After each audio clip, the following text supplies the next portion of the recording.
Hi,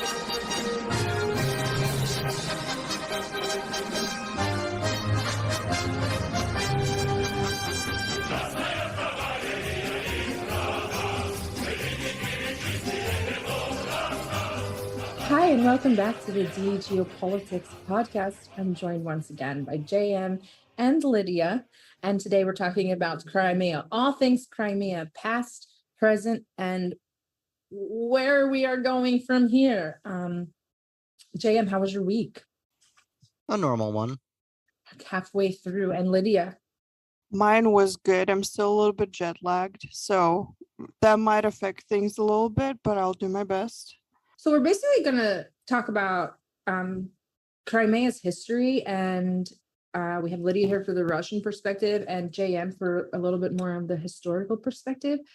So JM, why don't we start talking briefly about just getting us from the ancient history of the Crimea to now, because myself, I obviously don't know about Lydia, but myself, I don't know very much about the peninsula until it was incorporated into the Soviet Union, and I think that was 1921. So prior to that, it was the Crimean Khanate, right? Oh, yes. This is, of course, after the fall of Kievan Rus and after the rise of Muscovy as a tsardom.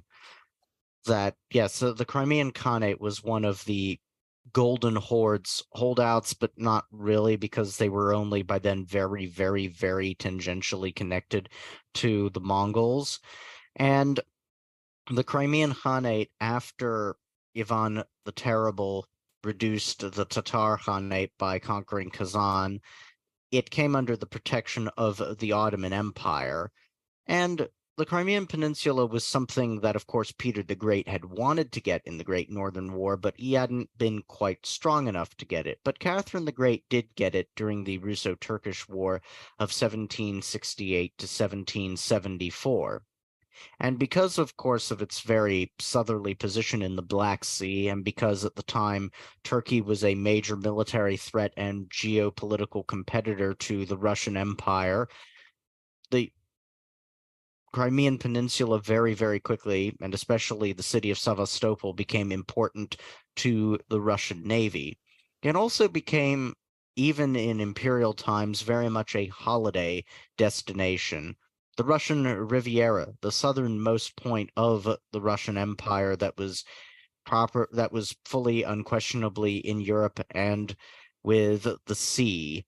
So it also, therefore, has the emotional connection, especially once this became a lot more mass, as it were, under the Soviet Union, with people being able to take holidays, and many taking their holidays in Crimea, with being associated with a good time at the beach, with family, with youth, maybe finding love.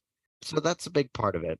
Because we don't have a lot of seas in Russia. I mean, we do, but not exactly that particular kind. Like, for example, in Siberia, we literally had to dig out our own sea. Ukrainians brag about it, but we actually had to do it. Fun fact.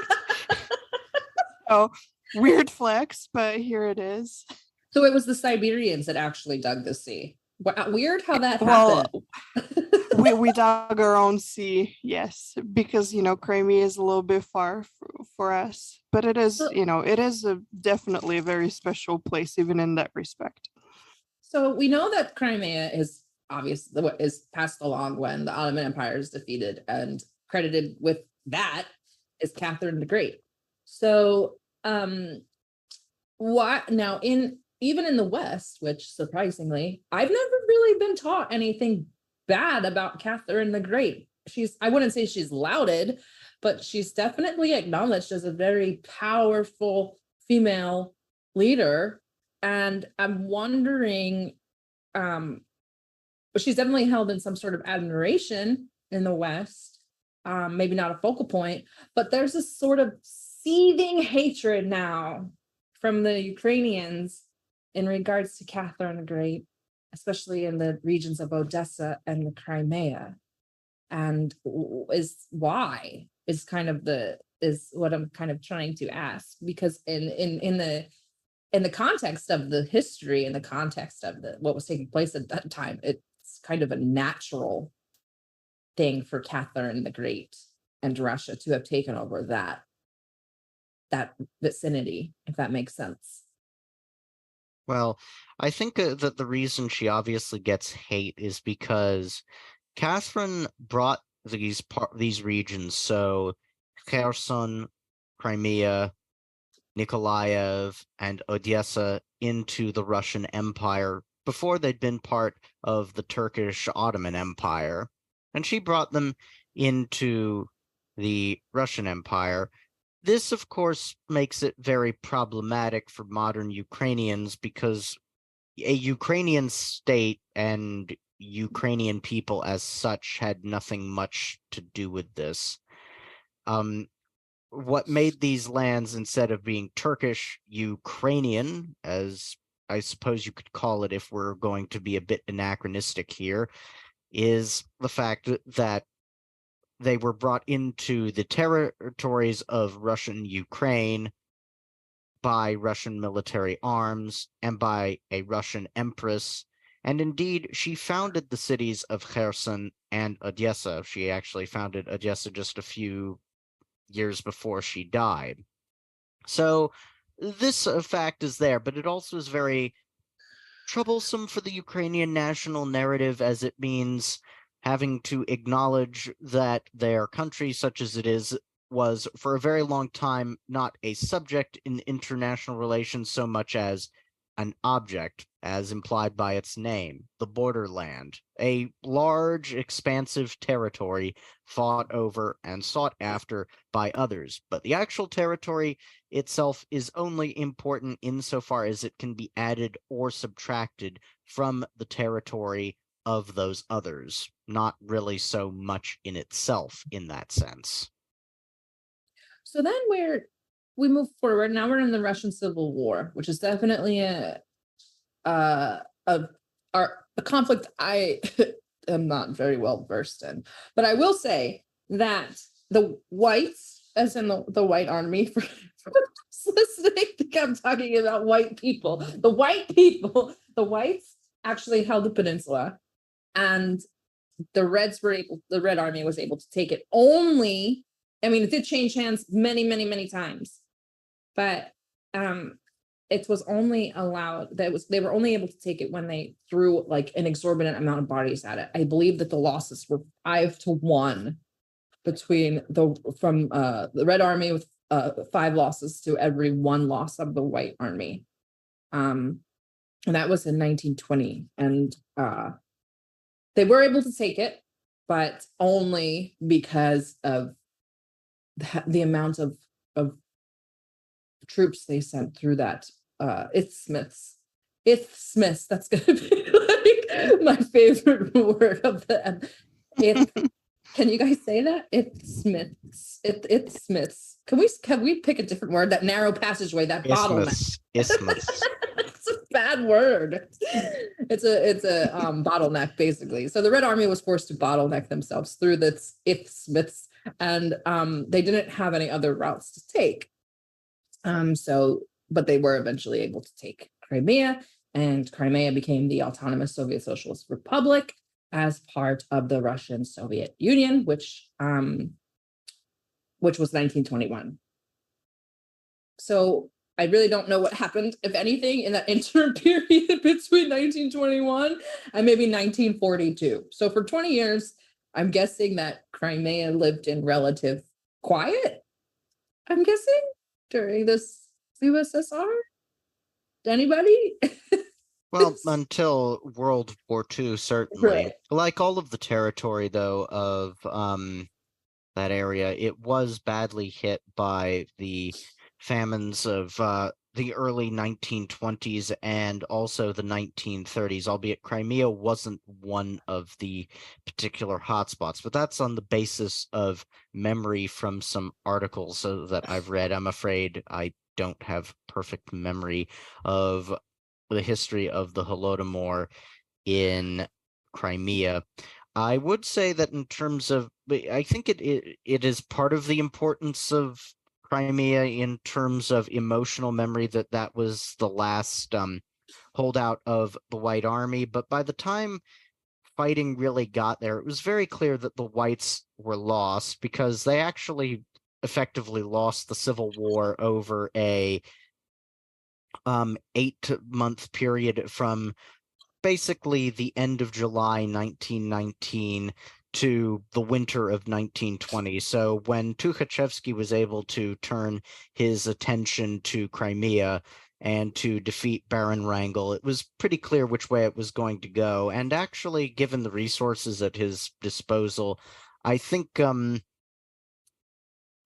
Tukhachevsky did a pretty good job of breaching Wrangel's defenses, because it was pretty much over for Wrangel by that point. There was simply no way that they were going to win.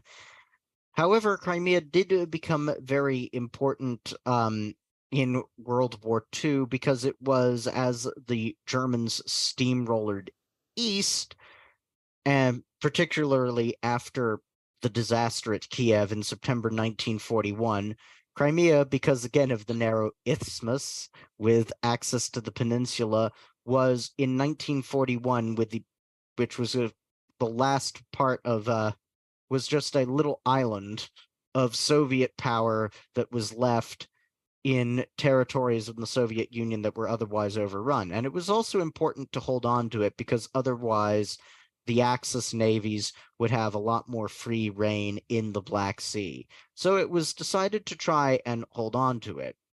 Hitler also didn't think very much of that idea of the Soviets being able to hold on to Crimea. Well, he didn't think that they should be able to hold on to anything, so he sent Manstein down there, who is a nice little folk hero in the West because he wrote some biographies, including one called Lost Victories, and ever since then, Wereaboos have gone Gah! Over the perspective of their precious Wehrmacht, so close and yet so far from destroying the hated commies. Manstein, you're such a great chap, even though you participated in mass murder and ethnic cleansing when you were in charge of your forces in Ukraine, including, That's of course, minor. no, just a little detail there. Yeah. And also, unlike, say, Rundstedt, who was his overall commander in 1941, Manstein does not appear to have been very bothered by any of that, or it doesn't appear to have weighed on his conscience at all. So, Manstein, a general with a deservedly good reputation as an operational tactical general, and from several accounts quite decent to work for, but still, a World War II German general, if you catch my drift. But because the Germans had not been stopped before and seemed to be able to break through everywhere, the fact that Crimea was able to resist for so long was a good bit of news when the Soviet Union desperately needed some very good news. And of course, one of the Soviet war heroes, Lyudmila Pavlichenko, the woman sniper who famously killed anywhere between 200 to 300 Germans, very famously got all of her kills at the siege of Sevastopol, once again trying to hold on to that naval base and hold on pretty desperately, despite the fact that the Germans were often able to disrupt supplies to the peninsula and had effective air superiority over the entire peninsula and relentlessly ground forward. Ultimately, though, Sevastopol was lost due both to the fact that it wasn't possible to hold it, and an even worse catastrophe happened in Crimea in 1942 because one of Stalin's cronies, a gentleman by the name of Lev Mikhlis, tried to cram a bunch of soldiers into the Kerch Peninsula on the Crimean Peninsula and hold the Germans, but he concentrated them so densely that basically these soldiers were unable to effectively operate, as in all the units were unable to effectively operate. And Manstein was able to use that disorganization against them so that even though there were lots of Soviet soldiers there, because they were so badly organized, there wasn't very much that they could do, and he was able to punch through and inflict horrendous casualties, and yet another multi-hundred-thousand defeat on the Red Army, which was not something, after the disaster at Kharkov, was not something that the Red Army needed in 1942, especially as the Germans were pushing on the Caucasus.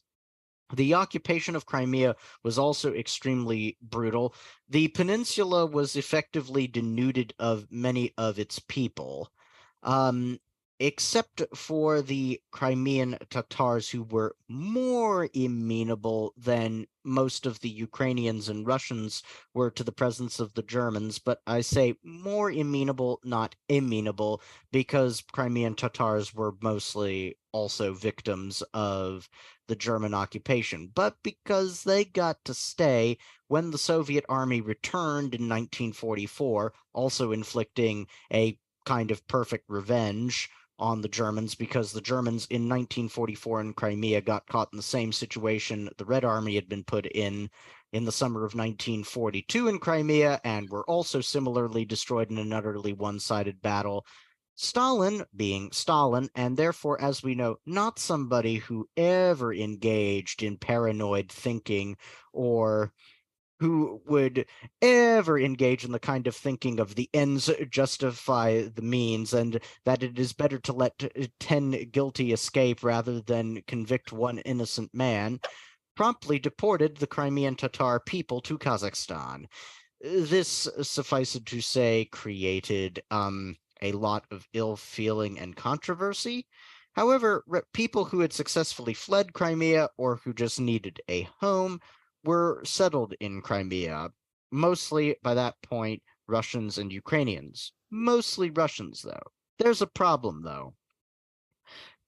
Much of Crimea would be a desert and certainly not suitable for agriculture given its natural climate. So it needs to be its agriculture, in order to work, needs to be fed by a canal from the river Dnieper to make sure that many of its lands can be watered and things can grow there. So, however, by 1954, there were a few things here. Stalin was dead, and Khrushchev had taken his place as General Secretary of the Communist Party. He wasn't yet supreme leader, as it were, of the Soviet Union. He still had another year to go, and he was vying for competition with Malenkov, and he was hoping to imitate Stalin in the sense of using the party to come to power. And so therefore he needed support within the party. But how could he do this? Well, one of the ways that he could do this was by gifting something to Ukraine, where, because Khrushchev had for a very long time been the first secretary of the Ukrainian branch of the Communist Party, he could remind them that their old boss was looking out for them, and that they, in turn, in the Central Committee and the party congresses, should vote for him and back him.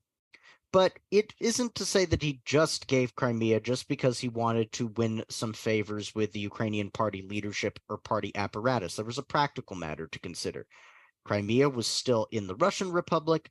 Ukraine was still, well, the Ukrainian Republic. And the Ukrainian Republic controlled access to the Dnieper.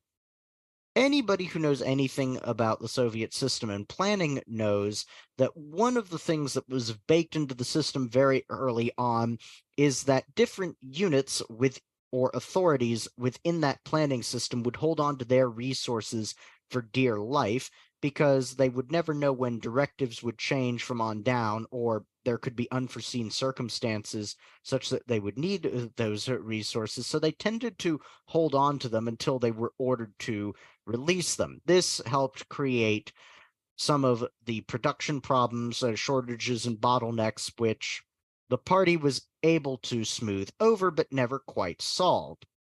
However, this obviously isn't very good for growing crops, especially in a place, Crimea, where Ukraine controls the resources and is always expected to release the right amount of those resources to another part of the Soviet Union. This just creates extra work.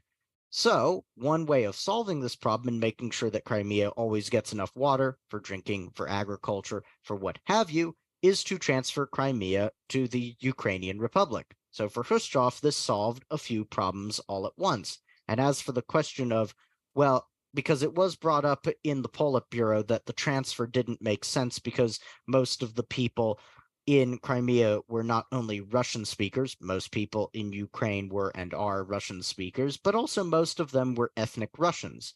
So it made no sense from that point of view. But Khrushchev was able to push it through on the basis of these economic arguments. And also, very helpfully, it was a nice gift to the Ukrainian party apparatus that enhanced their territory, population, and authority, and accordingly, Khrushchev made sure that he had secured votes and had cleared his way to becoming paramount leader of the Soviet Union, and later to do good things like initiate de-Stalinization and prioritize the production of consumer goods, thus helping make a better Soviet life. But this became a problem 30 years later when the Soviet Union fell apart, because suddenly Yes. what had just been, well, it's just, an administrative difference, suddenly became a big, big problem because people in Crimea did not, as in really powerfully, did not want to be part of an independent Ukraine. This was also not helped by the fact that it was around at this time that the Crimean Tatars really began to return en masse. They had started to come back in the early Brezhnev era, but really, really came back in earnest from Kazakhstan, like almost all of them, from 1989 to 1991. And they wanted to have everything that had been taken from them restored, and this in the context of a collapsing system and society.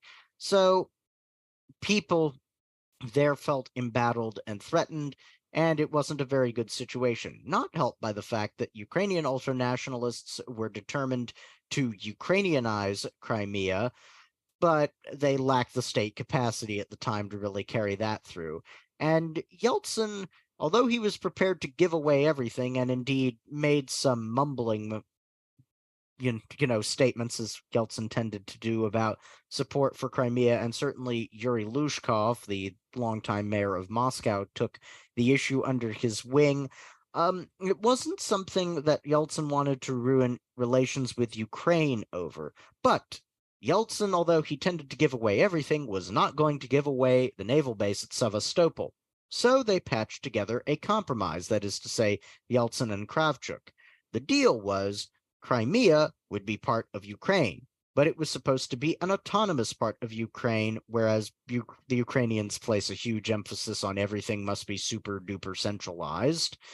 There can be no autonomy at all for anybody in any way whatsoever. We're all one very particular Ukrainian state here, but Crimea would get constitutional arrangements that would allow it to be autonomous. And one of the ways in which it would be autonomous would be Russian language rights. And Russia would, every 25 years, get to have its lease on the Sevastopol naval base renewed so that a NATO navy would never be able to use the Sevastopol naval base against Russia, and thus pin Russia in the Black Sea into a very small corner and therefore by lose quite a bit of its sovereignty and importance. There was one big problem with this arrangement. The Ukrainians never ever fulfilled it. Kravchuk broke his promises. Then when Kuchma was elected, he said in 1995, when there was another flare-up of anti-Ukrainian sentiment in local elections, that he would guarantee autonomy for Crimea in the 1996 Constitution. Kuchma betrayed that promise. He granted Crimea autonomy by law, but he didn't give them any language protections.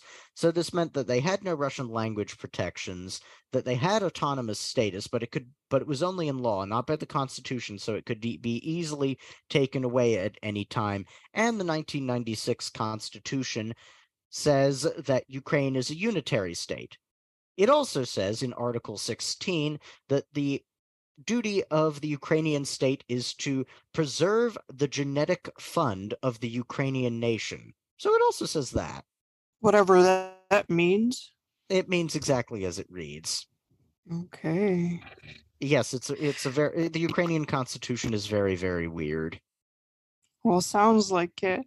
I actually think that, well, it just made me think about this very strange theory that I hear a lot on the, let's call it Western internet, about how Russia basically, since the so-called Crimean occupation, the Russia basically imported a bunch of Russians to drive out the Ukrainians. So I don't know, I guess do something to the pure genetic Ukrainian pool, which I find very funny. Where are we in the timeline right now? We're in 1996. Well, we So, skipped all the referendums. well, Oh, the- well, the- let's talk about the referendums then. All right, before we get into like the mid to late 90s, I really want to stress this because I think JM did a really nice job of saying, like, establishing why Crimea might be seen as a separate entity, or had some sort of sovereignty. And if we look throughout the history of Crimea and its relation to its two parents, I guess, Ukraine and Russia, we can see that ever since they were able to, Crimeans have been making an effort to achieve some sort of sovereignty underneath the newly established Russian Federation. And that started in 1991. So the first Crimean sovereignty referendum was in 1991. As soon, almost immediately after Ukraine established or talked about establishing its independence from the USSR. So on 20 January, I think it was 20 January 1991, they asked in the Crimean, it was still known as the Crimean Autonomous Soviet Socialist, or they asked if they wanted to reestablish the already known Crimean Autonomous Soviet Socialist Republic. That was the one we talked about first. It was done away with in 1945. This proposal to become once again that prior to World War II, Crimean Autonomous Soviet Socialist Republic was approved by 94% of voters. So when we look at the vote breakdown, we have a 94.3% yes. 1.3 million Crimeans voted yes, with an 81,000 voting no. What's a five? Or about a 6% part of the population. They declared that 98% of all votes were valid and that 1.2% were invalid. So for a total vote of 1.443 million. So the turnout was about 81%, 82%. So for all intents and purposes, in any other country or any other location, this would have been pretty legitimate vote to go off of. So we know they wanted to establish the commission to carry out that referendum after it was voted for. But the Ukrainian SSR right now passed a law specifically preventing the Crimean autonomy from being established. In September of 1991, the Crimean parliament declared state sovereignty, and obviously that wasn't recognized by the Ukrainian government. There is a USSR law that they invoked, and it says on the procedure for resolving issues related to the withdrawal of a union republic from USSR. This issue could only be resolved via a referendum. But Ukraine said that since the USSR was no longer, or on its way to no longer being in existence, that those laws don't count anyway. So that kind of goes into a wash. But Crimeans are like, you know what? We voted for it. We're going to act like we're going to be sovereign anyway. So they made a constitution after they declared themselves an autonomous Soviet Socialist Republic. But obviously, it didn't come to any fruition, and that was abandoned later that year. So then we come to the second Crimean referendum of the 90s, which is in 1994. That's the three-parter. That was in the spring of 1994. This was held as a separate vote during elections. So people were coming to vote anyway, and they were basically asking Ukrainians or asking Crimeans once again, what their feelings, if their feelings had changed since the dissolution of the USSR and now living under Ukraine. So the votes did change somewhat. We got 78%. There were three different questions.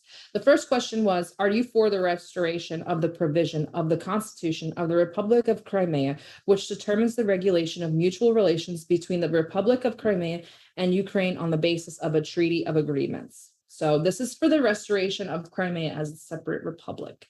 78% voted yes. The next question was dual citizenship. Are you for the restoration of the provision of the Constitution of the Republic of Crimea of 6 May 1992 that proclaimed the right of citizens of the Republic of Crimea to dual citizenship, meaning dual citizenship between Russia and Ukraine? 83% voted for. Then the last part. Are you for conceding the force of law to the edicts of the President of the Republic of Crimea on questions that are temporary, not regulated by legislation of the Republic of Crimea, which is 78% voted for. I don't have more numbers on how many turned out or what the percentage of voter turnout was or boycott, but even so, those numbers are very high. Those numbers are landslide numbers. We're talking about autonomy, dual citizenship, and a movement back toward Russia. So the reason why I'm bringing this up is because a lot of people tell me that after 2014, Russia started importing Russians to Crimea, or maybe before that. Yes, that wild theory. Yeah, I love that one because that's ethnic cleansing, and somehow this major ethnic cleansing went unnoticed by everybody until now. Anyway, but because we look the same, so it's easy to miss. Russians are sneaky, so we just sneakily, throw them across the bridge. Well, I've always wondered, I'm like, well, where'd they go? We just throw them during the night. I'll tell you, across the bridge, little Russians are flying. We try to do it when they're really small. And Russians, by the way, for all the listeners who haven't really encountered many Russians, we're not a tall nation. We're a pretty compact nation. And so we try to pick those who are, kind of on the smaller side, and we throw them across the bridge and it's done. That's how we did it. I mean, it got easier once we got the bridge, which is actually why Ukraine has been trying to hit the bridge to prevent this. You're getting ahead. You can't tell them about the full. Well, I'm sorry. I'm just excited to tell all of our secrets about how we did this project. But on a serious note, that theory is ridiculous. The symbolic meanings of the Kerch Bridge now, Lydia's giving it a whole new meaning. Yes, it's all to transport small Russians into Crimea. I'm just imagining like Russians throwing like little dwarf Russians across the Kerch Bridge. Exactly. Like go forth and multiply. But exactly. But the reason why I bring up the 90s is because that I really think that it's important to stress that even when Russia was in its worst state in the last century, the Crimeans still would have rather been a part of a crumbling Russia. And this crazy people. Yeah, this emerging new promising nation of Ukraine. And I'm wondering why that was. If so soon after Ukrainian independence was established, were the Crimeans ready to jump ship and say, oof, we don't want any of that. What did they see in because that's a big step for any separatist movement or anybody that wants to challenge borders. That's a big step to create a referendum. So for Crimeans to make that sort of statement, I think is a very big statement. And to do that in the 90s, during a time when Russia was in an enormous economic downturn, shows how important it was to them to belong to Russia regardless. That's how I take it. Because it's literally like, okay, you guys are in a smaller, probably much more easy to manage country that you guys don't know nothing about. So there's a lot of promise, or you can go back to Russia, which is currently in probably one of its greatest depressions. And the Crimeans were still like, we'd rather go to Russia. So I think that lot. And I wanted to bring up the 90s referendums because I think that there are a lot of, I don't want to say that they're legitimate, but there are a lot of very prevalent challenges to the 2014 referendum. So let's even taking that out of the equation, before Russian propaganda was really a thing, and we had Soviet propaganda, agitprop, Crimeans still wanted to be part of Russia. So there, I have failed to find a major movement in Crimea with utilizing Russian propaganda to convince these people to come back to Russia. I feel like Russia was spread so thin in the 90s. They were closing down their embassies left and right. I don't feel like that their concern was we have to get a propaganda campaign going to make these Crimeans want to come back to Russia. It's that important right now. I mean, Russia closed down every single embassy in Africa because they couldn't afford it. So I am supposed to believe that there's this big campaign to take back the Crimean Peninsula, while most of the Russians are just trying to survive. I just don't buy it. So then let's fast forward. So we get to Orange Revolution, which JM's really well versed in the Orange Revolution. So what role did Crimea play in the Orange Revolution, if any? Not much, but I can say this about why they wanted to go back to Russia, because if you look at Russia in the 1990s, you can, Lydia can probably tell us this a lot better than either you or I can. It's just a really, really awful place that you wouldn't want to be in any respect whatsoever. If you look at Ukraine in the same period, you would immediately want to flee to Russia as fast as you possibly can. By the way, on the subject of just quickly, well, actually, I'll save the spoiler about the Russian 2021 census and the demographic results from there for the end, about all the ethnic cleansing that's taking place, and the official proof that we have of it in Russia's own statistics services. So I'll save that for later, just, a little bit later. The main Crimea, of course, was very much against the Orange Revolution, but where Crimea is actually a lot more relevant is not what they did during the Orange Revolution, it's what they did after the Orange Revolution. In the 2006 iteration of Operation Exercise Seabreeze. So Exercise Seabreeze, for those who don't know, was until 2021, and obviously in 2022 it didn't happen for obvious reasons, was an exercise between the NATO and the Ukrainian Navy where they were learning where Ukraine was getting capacity building and training and funding from NATO countries to integrate it more readily with NATO. And they'd been doing this since the mid-1990s. In 2006, however, when the U.S. Marines contingent, which was supposed to take part in Exercise Seabreeze, landed at Sevastopol, they were stopped by an angry mob. And the mood was so poisonous, and it was just impossible for them to disembark, that the amphibious, i.e. the part where the Marines get to practice an assault landing on a beach, part of Exercise Seabreeze was called off in 2006. Now, did this make NATO think, oh my goodness, our invasion of Iraq has provoked ill feeling among people and therefore ill feeling towards NATO because NATO is associated with the United States? And especially since they were showing hostility to American soldiers in this instance, did it make NATO think, well, there must be very powerful emotional attachments there that we have to respect, or that we should at least do everything to assure that closer alignment with NATO will do nothing to tear us under, and people most certainly do not need to be afraid of us. We're the good guys after all. No, they doubled down on propaganda, of course, and combating Russian disinformation, albeit I think it was a bit spurious here to see the dark hand of the Kremlin behind this, because as people such as Pavel Gubarev complained bitterly, the Kremlin was very happy to arrange business favors for Ukrainian oligarchs in the hopes that they would align Ukraine more closely to Russia, but in doing grassroots engagement, the Russian government was pretty bad about that.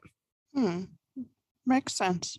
I actually have a survey that I wanted to use as well, because something that something that I usually enjoy doing is, usually if I talk to people who have views that somehow Russia has been influencing the Crimeans and, importing Russians to Crimea or whatever, basically that they were not really Russians in Crimea before 2014.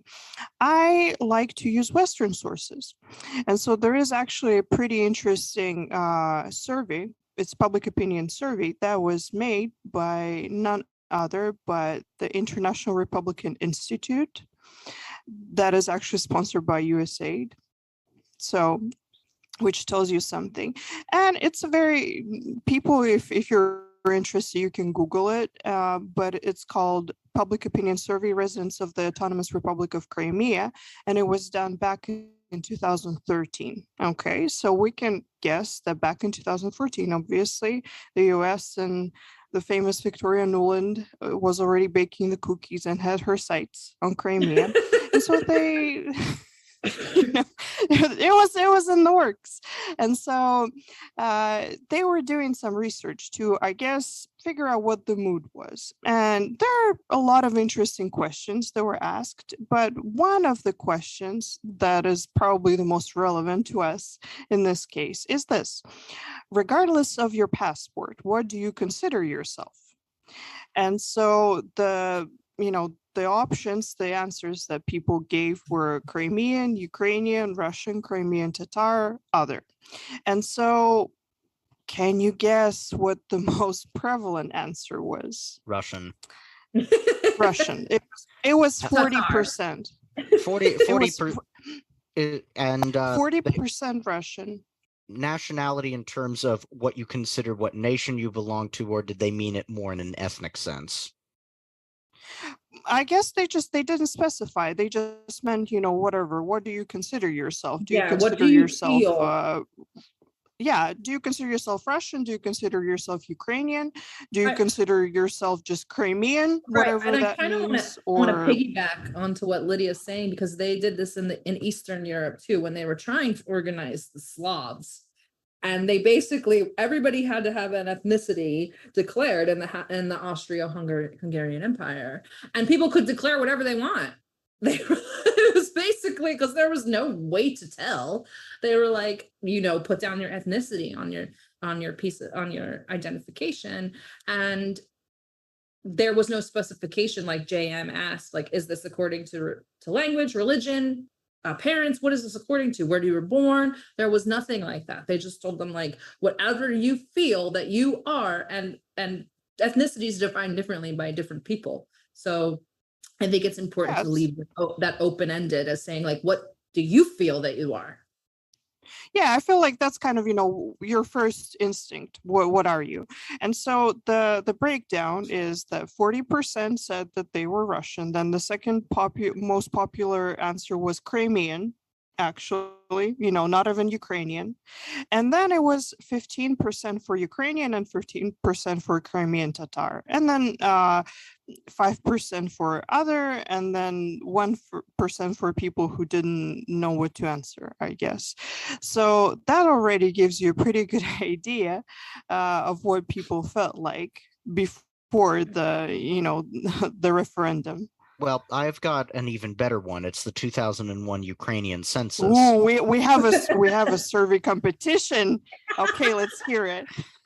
Okay, so this lists the breakdown, and it's going to be relevant, and I'm going to spoil the story by jumping ahead to the 2021 Russian Federation census. So, Autonomous Republic of Crimea, in terms of those who gave their nationality, 2,024,000, of whom Russians were 1,180,400, or 58.5% of the peninsula's population. Ukrainians, 492,200. Crimean Tatars, 243,400. So already right there are 1.18 million Russians and a population of just slightly over 2 million. I regret to inform our listeners that in between 2001 and 2014, 2021, the number of people in Crimea declined by about 100,000. So the total population of Crimea as surveyed by the 2021 Russian Federation census was 1,934,630. Of those, 1,777,415 declared their nationality. To determine the percentages of a particular ethnic group, we're going to go only by those who declared their nationality total. So there were 243,000 Crimean Tatars in 2001.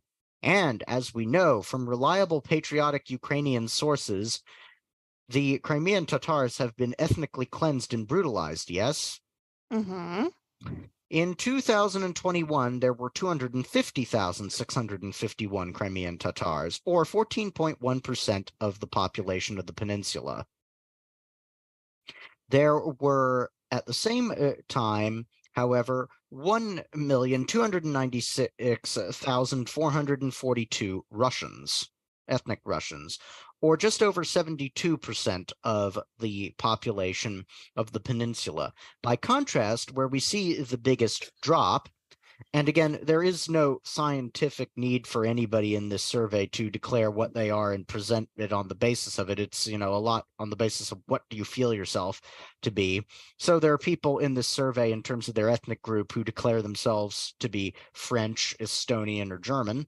So that's just for our listeners to know. The Ukrainians had dropped to 145,852.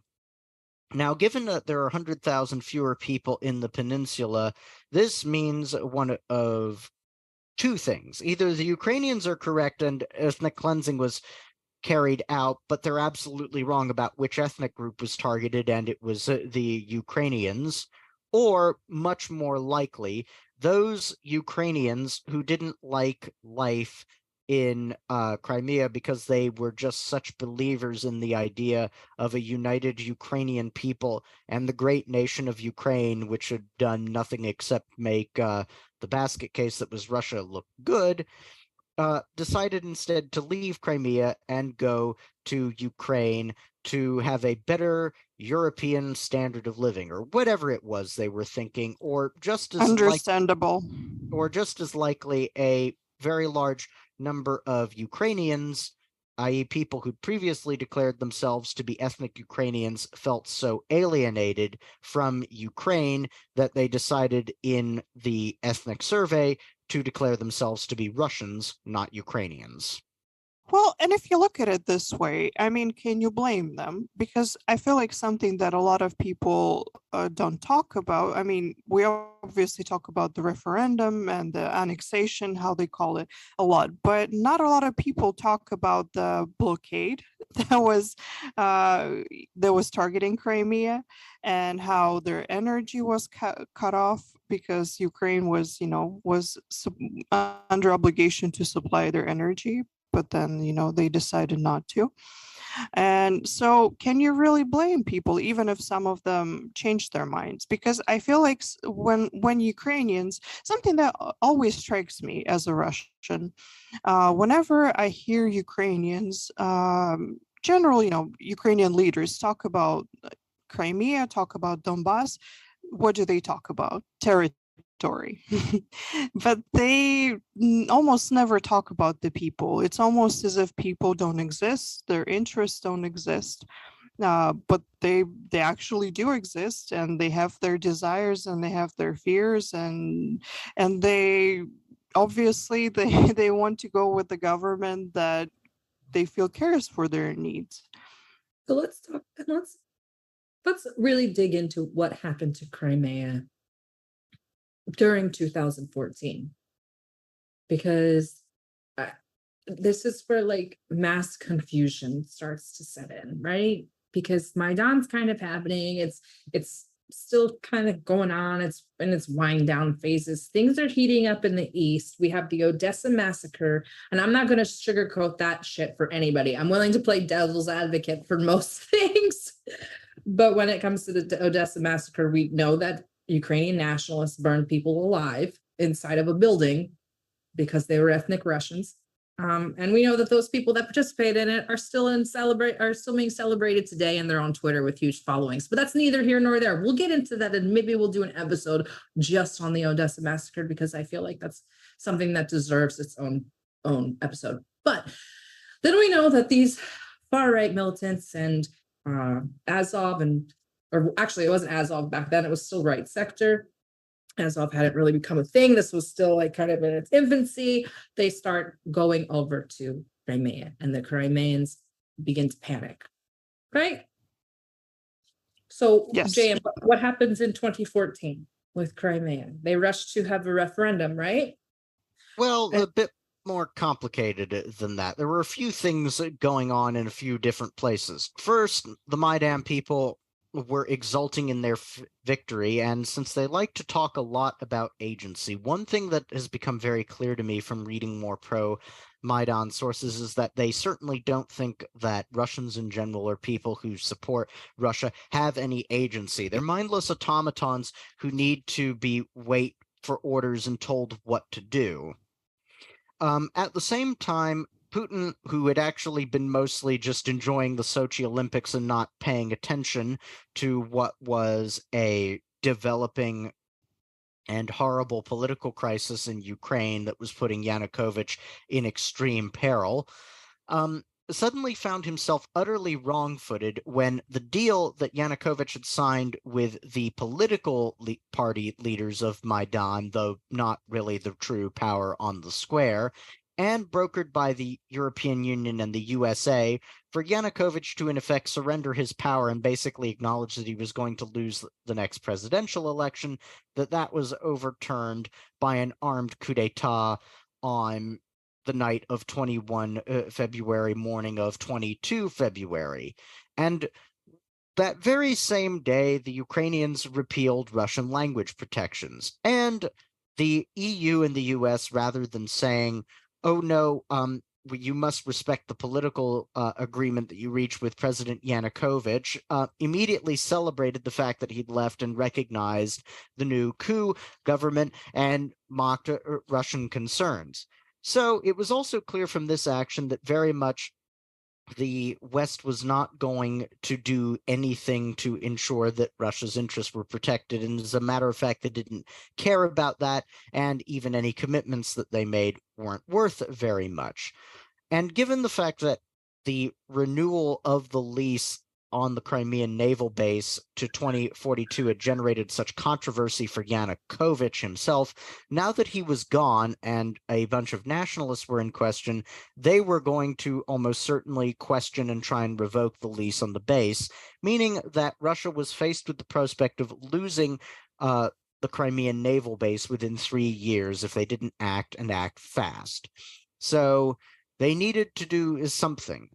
It's quite clear that intelligence operatives from the SVR, the FSB, and the GRU fanned out over the peninsula to sound out if people would be opposed to the Russian military coming in and taking over, just outright taking over, in the Crimean Peninsula. But while this was also going on, people who had been protesting against the Maidan in Kiev, but who had actually been attacked, beaten, abused, and even a few of them murdered just trying to get back to Crimea on the way there. This happened at Korsun when they were trying to leave from Kiev.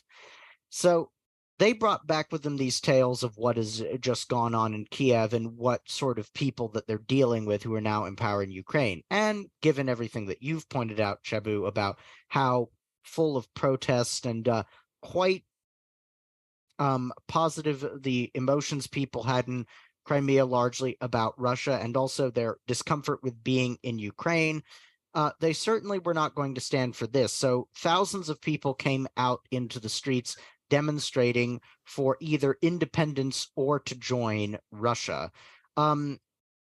Nobody, it seems, in Kiev or the West have expected Putin to have given orders for the Russian military to seize Crimea, but that is just what happened.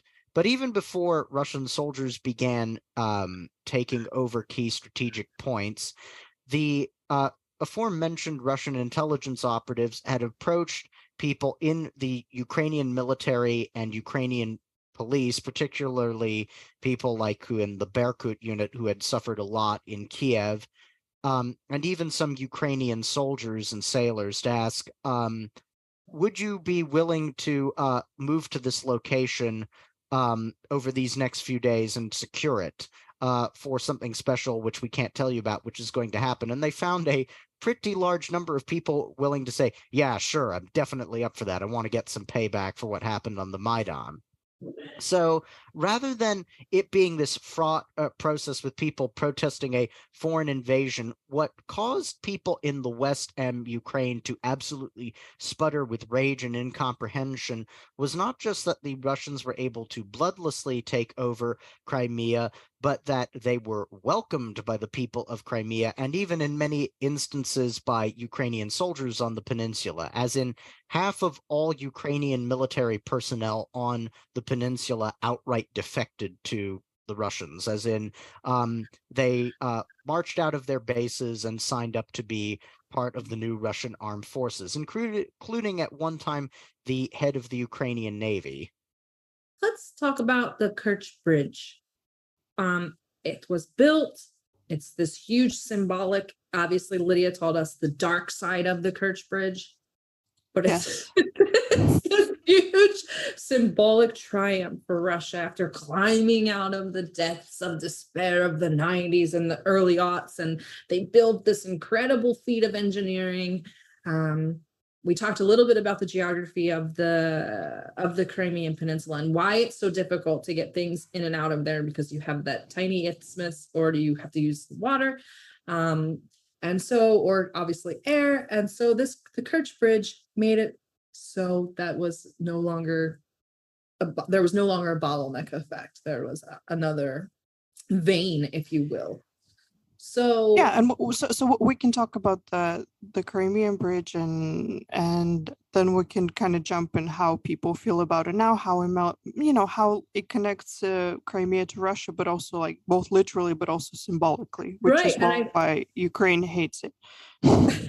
So we have this Kerch Bridge. It's huge, it's beautiful, and like Lydia just said, this is symbolic as well as literal triumph, and a huge symbol of bridging this gap, if you will, pun intended, between Russia and the Crimean Peninsula over the Kerch Strait. So we all know now that because of this has been an enormous focal point for the Ukrainians, the bridge, as well as the peninsula. But I also think it's important to note that Zelensky owns real estate on the peninsula, very, very nice real estate that he has not been able to use. And he also thinks that Crimea should be the new Silicon Valley. So this isn't all like altruistic or anything like that. This isn't about returning the ethnic Ukrainians back to Ukraine. It's once again about money. I think you guys already talked about how they don't even give Crimeans water when they have control of it. And now it's really just about the resources and that prime peninsular real estate, because Crimea is gorgeous. I mean, there's no ifs, ands, or buts about it. It's a gorgeous place. Well, and also let's not forget that from Zelensky's point of view, wouldn't it be such a great gift to the US and NATO if they could give the naval base on the platter to them? Right. And also because the West has always maintained the line that the 2014 was an invasion of Crimea and the referendum isn't real. So I remember yesterday I told you guys, like, I'm going to try to be the devil's advocate. So I watched a bunch of Ukraine leaning stuff from now and from then and stuff like that. And I did watch one where he was visiting Crimea during the referendums and kind of looking around for people who were going to vote no, and really couldn't find any, which I thought was really interesting. So we kind of got like a little bit of Western media that slipped through the cracks, but you could tell that he was there, like really trying, and then he went to the Tatar areas and was kind of asking them, like, are you going to vote today? Like, what would you vote for? And they were like, our leaders have not given us our voter card. But that's not the answer that he wanted to hear. He wanted to hear like, we're going to there, we're going to vote no. We don't want to be part of Russia. And they were like, well, we would have voted, but they're not letting us vote. So the Tatars boycotted the vote anyways. Not that they would have made a difference, but they were basically forced to boycott by their own leaders. So they did not vote for the most part in the 2014 election. Does that mean it was a sham? I don't know. I also read the Austrian Observer's report, and I find Austria to be kind of balanced in a way. I don't know why. But even he said, like, I didn't see anything that would have constituted this to be an unfair referendum or an unfair vote. So the West has always been trying to fight that narrative set forward by the actual firsthand experience.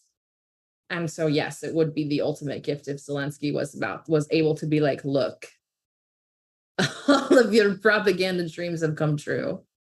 Here's Crimea. Because Crimea is not a gift to Zelensky or to the Ukrainians. Like Lydia said, Crimea is a gift to the West. There's nothing to do with Ukraine. I do have a Gallup poll here from 2014 about where they actually did survey people in Crimea about what do you think about the referendum to join Russia.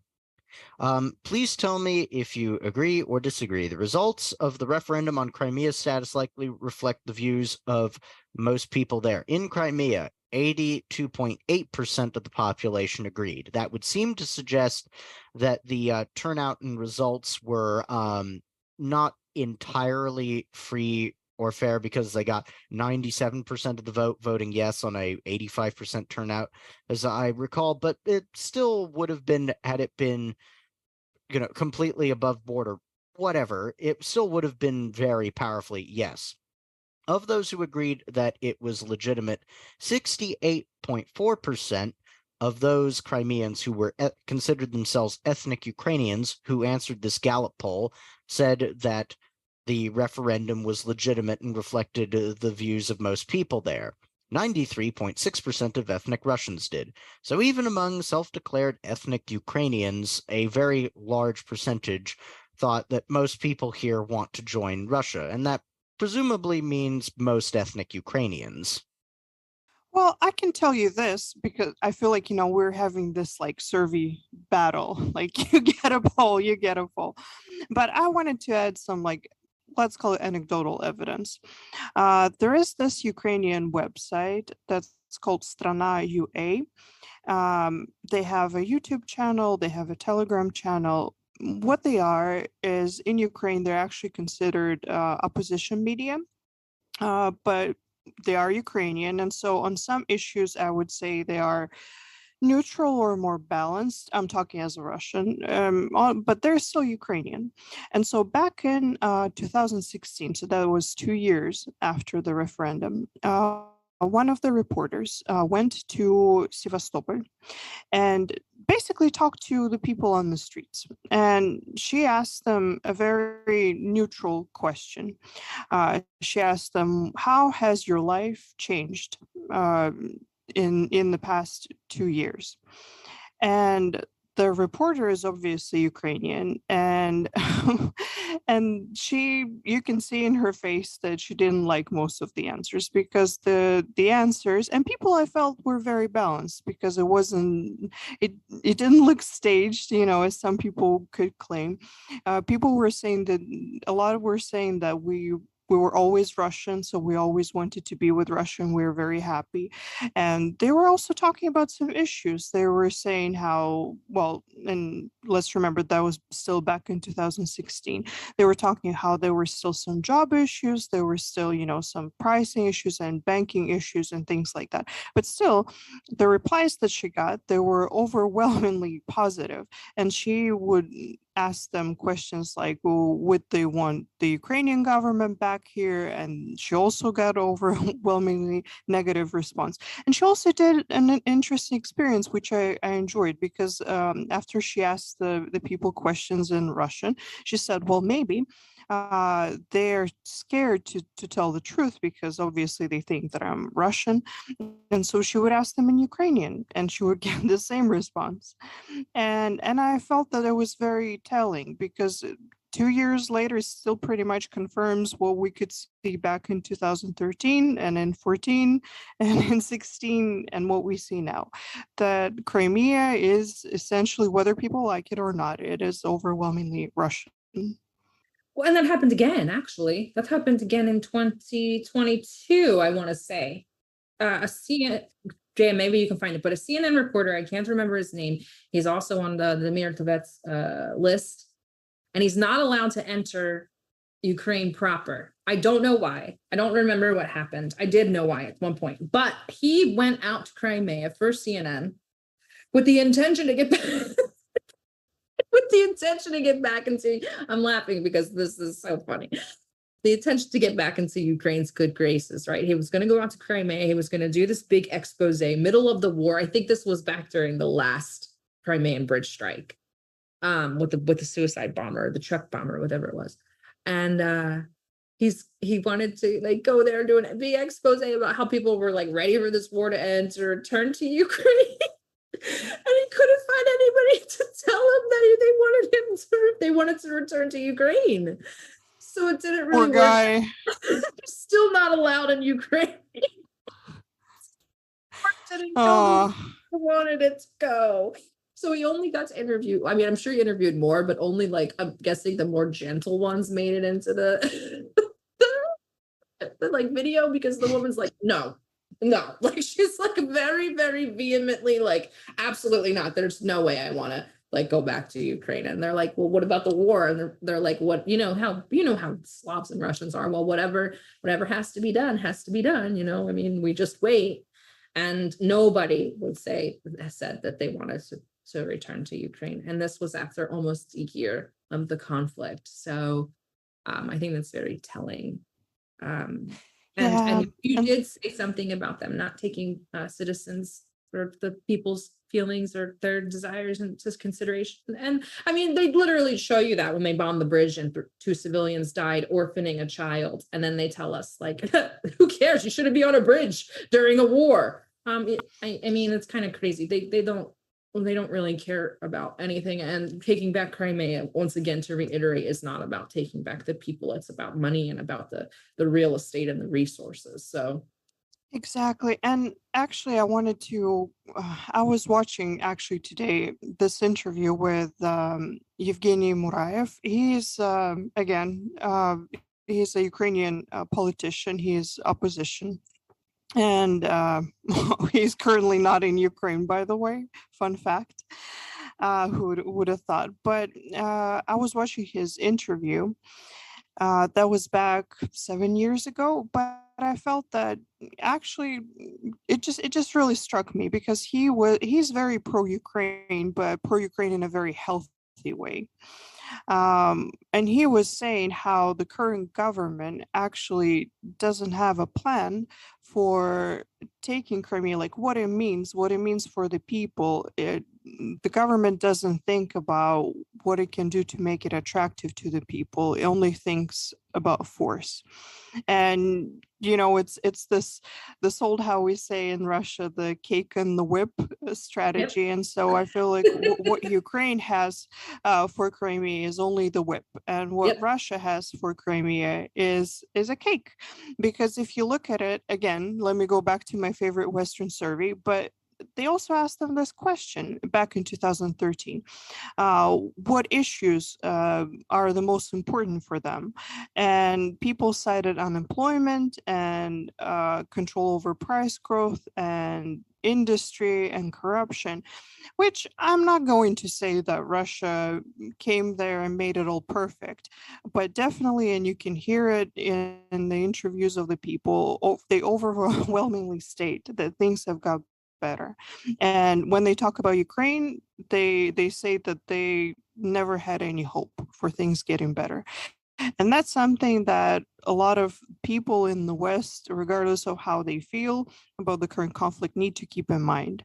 That the Crimea, it's not just it's not just a piece of land, it's people first and foremost. And those people, they have lives, they have desires, they have dreams, they have things that they care about. And they have two governments. One of them wants to basically take over their land and do, we've all heard what they plan to do there and do really crazy things there. And then you have another government that actually seems to care about them and cares to give them a better life. So is it really surprising what choice they made and continue to make? They already told them, yeah. I mean, they've made up this lie that somehow Russia imported all of these ethnic Russians, which is amazing because now they've set themselves up to, if in the very rare chance that they snowballs chance in hell, even if that they retake Crimea, they can now say, we're going to ethnically cleanse this area of Russians because they were never really here anyway. The Russians brought them here. They're transplants. They're not Crimeans. They're getting which is kicked out. so scary. Yep. So scary if you think about it. Like I said, regardless of whether you think Russia's in the right here or in the wrong, but just think about it. Everyone, think about how scary that is, that thought that they're willing to do this, and I actually have no doubt that they would do this. They're willing to do this to people, and they would no doubt justify whatever their plan was, and it's terrifying. I don't even think that that's the terrifying part because I'm very desensitized to Ukraine being absolutely psychotic.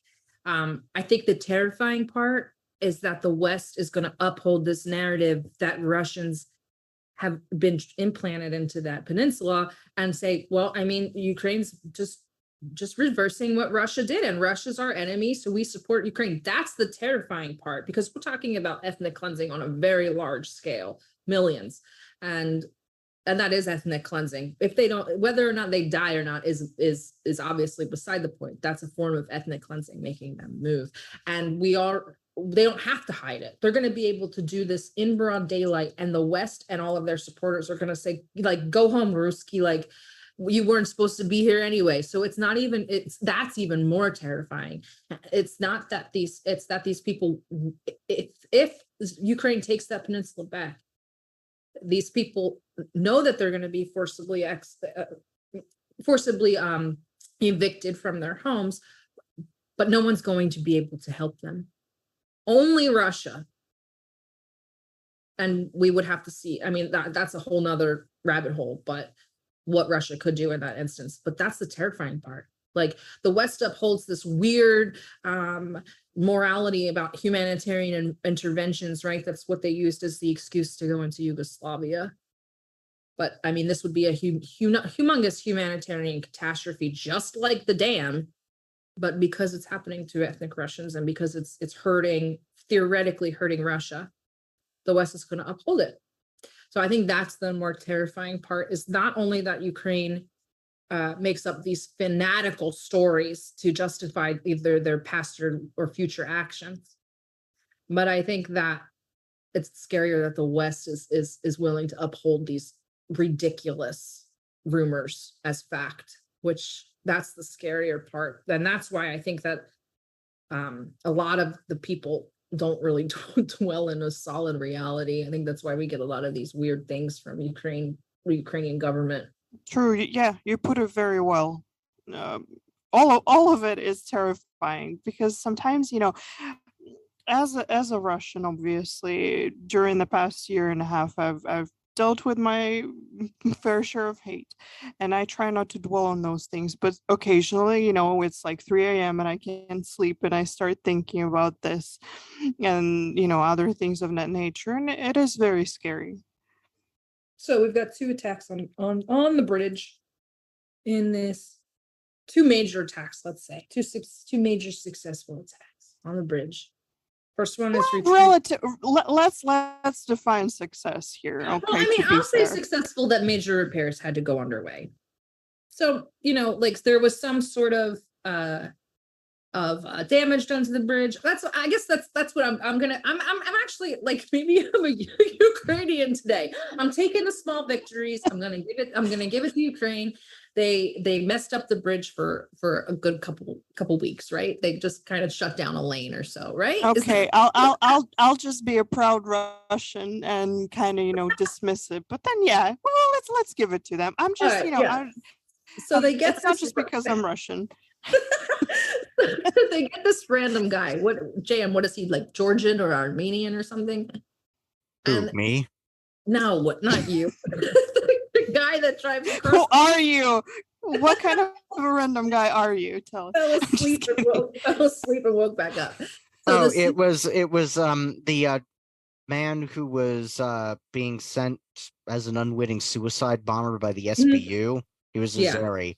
And they did it because he'd had trouble with the Russian authorities before, but everything from the way he acted when he was actually stopped, his truck was stopped for inspection by the FSB personnel guarding the bridge who perform random checks on, especially on heavy goods vehicles going across. There was nothing to indicate that he was at all nervous or thought that it was anything other than just a job, again, late at night with bad pay to take something across the bridge.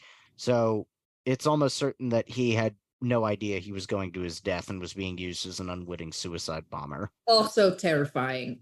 Like, that is absolutely terrifying. Terrifying. So the Kerch Bridge blows up. We get a really good meme that includes Hasbullah. That's probably one of my favorite memes from the entire war. And maybe I'll post it on the Telegram with the link to this. I actually haven't seen that one. Okay, that's a good one. So we have that. The Kerch Bridge eventually gets repaired. We kind of don't talk very much about Crimea for that interim period. And then we start talking about it again. They start bringing it back probably around like February, March. And that's when they're like, the counteroffensive doesn't stop until we get to Crimea. I need to stress this enough. I'm not a military on the ground strategist. I don't care. I think it's dumb stuff to fight over. But we've already talked about the geographical makeup of the peninsula. To get, for Ukraine to get to Crimea and be able to take it over, they need to have what the Red Army had when the whites occupied that area. Adjusted for modernity, obviously. Which is never, it's not possible, right? So we know they're trying to blow up the Kerch Bridge because that's the only way you're going to be able to take that peninsula. That's the only way. You have to blow up that bridge, and then you have to use the isthmus, and you would have to use the water, which they can't use anyway. So this is obviously just a complete pipe dream. So we have another attack on the Crimean Bridge. I'm of the mind, given what I just said, that this is just PR and morale crap again. Well, I actually would agree, because I feel like if they let's imagine, again, as a proud Russian and also a person who dwells in the real world and not wherever Ukrainians dwell, I think it's not going to happen, but let's imagine it does. That would definitely be a huge thing for them, and that would definitely be a huge hit for the Russian morale, for sure, in on many levels. Well, yeah. But the impossibility of it, I mean, like, let's dwell in fact and pulling out emotions. There's an inherent impossibility that's not going to happen. And so the only thing that I can think of is gaining from this, these attacks or these bumps in the road or these hurdles that they throw at Russia in terms of the bridge, is that they're sending a signal to the West like, hey, we're still willing to do this, and we can reach out and touch them, but we can't take this without your help. You guys are gonna have to help. Could be. I didn't look at it this way, but I think you're onto something. Right, because if Crimea is the big prize, right? I mean, the way that, well, I don't know so much now, but the way that they've talked in the past was like Donbass was a given. Like, they're like, Ukraine's taking back Donbass, like on the Ukrainian side. Like that's not even a question. We're going all the way to Mariupol, 3 days, no big deal. We'll get there. And so that was not really seen as like the trophy. The trophy is Crimea. And I think that realistically, we all know that the Ukrainians cannot take that on their own. But in the meantime, they can show their willingness to do it. And the West might be like, all right, let's what do we need to get this? What do we really need to get this done? I mean, I still think it's impossible given the grand scheme of things, but I think that Ukraine has to somehow keep the West's interest in that in Crimea. Probably. JM, what do you think about this? About the prospect of Ukraine retaking Crimea? Not very much. Oh, I already knew the answer before you answered. Just from the tone of voice. Well, we know, like, factually speaking, they can't. So I'm saying that they're hitting the bridge. Yeah, it would probably, well, hitting the bridge or not. I mean, as Brian Berletich has pointed out, Crimea was supplied before the bridge was up. And yes, it would be a blow to morale. But the reason, as I said before, that the West and Ukraine want to take down the bridge is it was something that the Russians were supposed to be too incompetent and too corrupt and too poor and just too bad things to be able to construct, and yet they constructed it, and it's great, and oh boy, does that get them mad. It's why General Ben Hodges is absolutely ass mad and constantly saying that Ukraine is going to take Crimea this summer. Well, General, you have 2 months left before summer is up, and by the way, given what's happening around Orekhovo, just even today, to say nothing of what's happened before, I don't think that is going to happen. Currently, because it's quite a big news day when we're casting, Ukraine is trying to have another major attack to try and break through to cut the land bridge, which would put Crimea in danger. So far, there is no danger of that. This is their Western-trained army. This is, in fact, the third iteration of the VSU since February 2022 that is now getting destroyed and dismantled by the Russian army. This is with its top NATO equipment and top NATO training, and when it's gone, well, NATO's going to need at least 6 months to stand up another such army, if not 9 months, and Russia's not going to be passive during that time, so I don't think it's time that they have. But it's okay. Ukraine can go on with its fantasies about ethnically cleansing the native population of the peninsula, and they can have nice fantasies about transplanting a bunch of Ukrainians from a severely underpopulated country, even more so than in Russia, to complete the Ukrainianization of lands that were variously Greek, Scythian, Turkish, or Russian, but never, ever Ukrainian. But then again, Ukrainians do like to change facts on the ground and insist on things being ancient, indeed being the most ancient Europeans ever, the founders of European civilization. No, I'm not making that up. That's what they actually think. But anyway, that's what they like to do. Are they actually good at carrying it out? Well, we'll see. But I think that in the meantime, as ever, the Russian army and the Russian Navy will have something to say about it first. And I think they're giving their opinion on this matter very loudly, very clearly. Right now, as we speak, actually. So I think we can all come to a conclusion and an agreement that the changing of hands for Crimea is not going to happen anytime soon. Most likely, Nope. not even in our lifetime.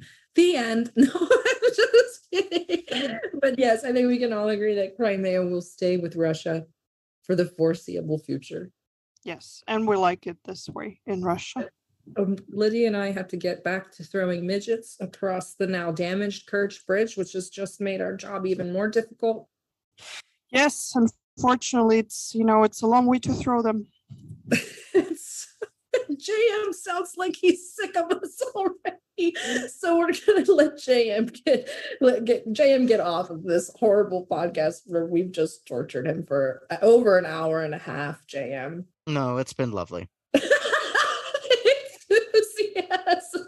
No, it's all right. Well, thanks everyone for joining us again for another episode of the DD Geopolitics podcast. Guys, why do I keep messing this up? Someone else take us out. Someone else do it, please. You've been listening to another episode of the DD Geopolitics podcast. Thank you for listening in, and we hope to see you all shortly. Bye for now.